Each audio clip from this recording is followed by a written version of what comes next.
Welcome back to Undiagnosed Baddie, your favorite daily 10-minute podcast hosted by the lovely me, Bella the God.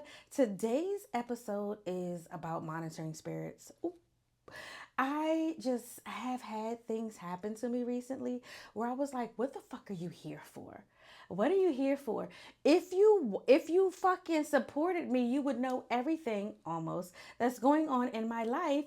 If you fucking watch Undiagnosed Baddie, if you watch Convo and Co, if you watch Life Less Than Lies, if you watch my vlogs, you would see what's going on.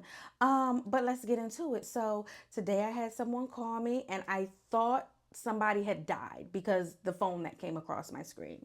And I was just like, I don't know. I don't know, y'all.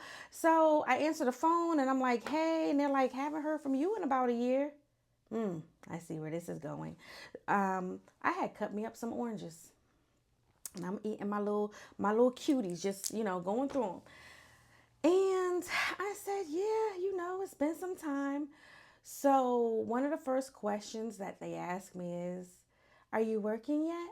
Now, everybody here that follows me daily knows I haven't had a job since like June 2023, like in a legit traditional job, not gigs, not, temporary jobs where I could go in and do whatever and make some money. I'm talking about a full time 26 paycheck, 35 to 40 hour regular traditional working job.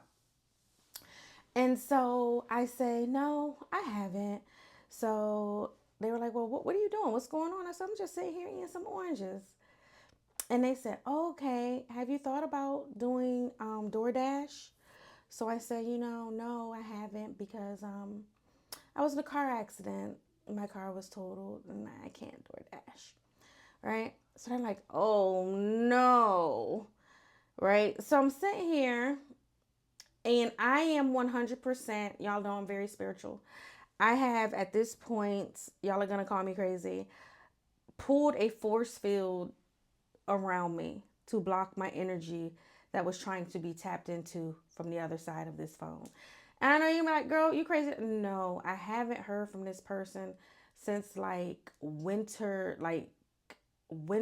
last year. So I want to say February, Marchish of 2025. So the fact that they were even calling me um, let me know what the call was about. And it was just to be nosy. Now, they also asked me about somebody else in my family, and I lied. It was like, oh, what's this person up to? I said, I don't know. Haven't seen them in weeks, months, actually. Haven't seen them. And that was a lie. But what are you asking me that question for?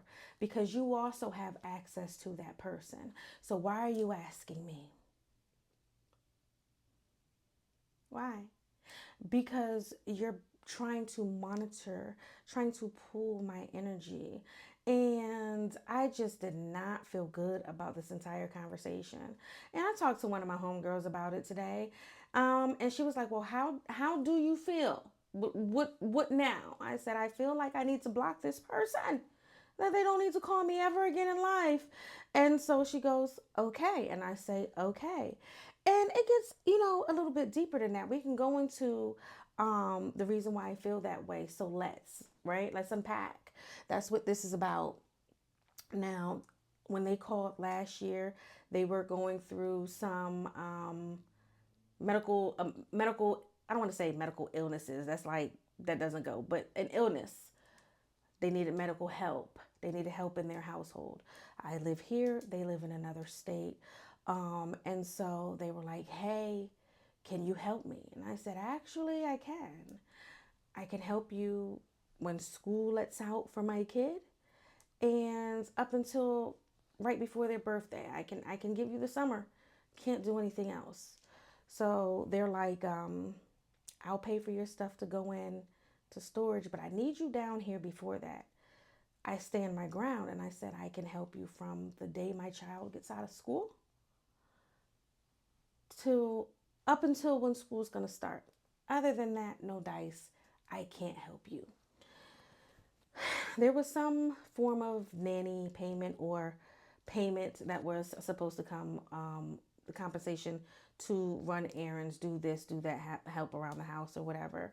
And I was just like, I'm not going to uproot my child with 2 to 3 months left in their school year, enroll them in another school to help you.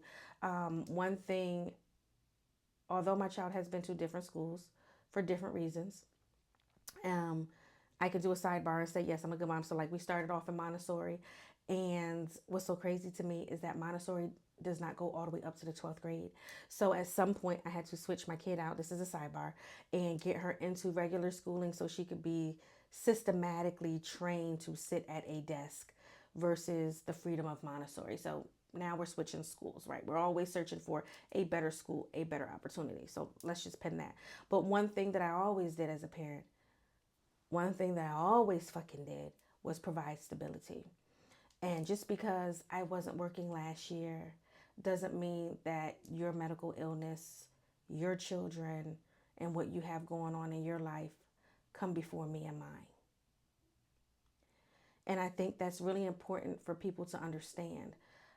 At that time, I felt disrespected because who the fuck do you think that you are and your kids are more important than me and mine, regardless of what the fuck I'm going through, regardless of what the fuck you think that I'm going through, to say, oh, just uproot her. It's nothing. Y'all be good. You can come down here for a little bit and help me do whatever. And that's not how the fuck that works.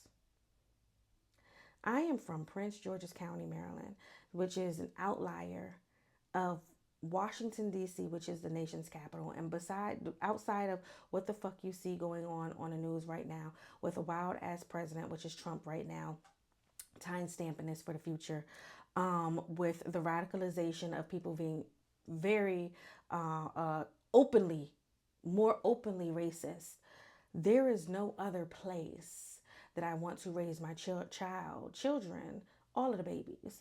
Besides this, this is the number one place. We have black everything here. We literally exude the term black excellence when it comes to this area. Now, there's still a lot of racial things going on. But outside of that, the black administrators, the black judges, the black sheriffs, although I don't rock with the police, we have the black doctors of every kind, cosmetic, the dentist, the podiatrist, the ones for your eyes, oncology, all of them. We have that here.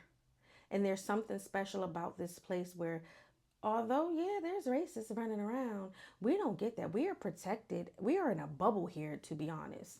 I'm not taking my child anywhere else, especially at the end of a school year at a new school, because it was high school, freshman in high school. Why the fuck would I do that? So I took that as a form of disrespect. I also took today's call as a form of disrespect because it was a check-in. It was a temperature check to see what was going on. You know what's going on with me. You have access to all of the people that knows what's going on with me. Yet we wait all this time. I did not ask about the illness. I did not ask about the children, because that would mean that I gave a fuck, and I don't. And I want y'all to truly understand that when people do these temperature checks, when people reach out to the people around you and just do little nudges here and little nudges there, it's to see if you're going to allow them to continue to disrespect you. And I'm not there. I'm not going to take that. I don't want you to take that. So we always do a question for the most part. I want you to tell me a time in the comments where somebody did a temperature check and how did you take that? Sometimes people do temperature checks. Sometimes we do temperature checks and be like, damn, I kind of fucked up. Not in a disrespectful way or whatever it is. And let me see. But 9 times out of 10, you already know a temperature check is you being nosy, sneaky, and it's not good. Anyway, I hung up and I blocked, and I'm happy about that. But what we're not going to do is play those games. You don't treat people a particular type of way because they're going through something. And I'm going to keep reminding y'all fucking that. That's not how you treat people. period.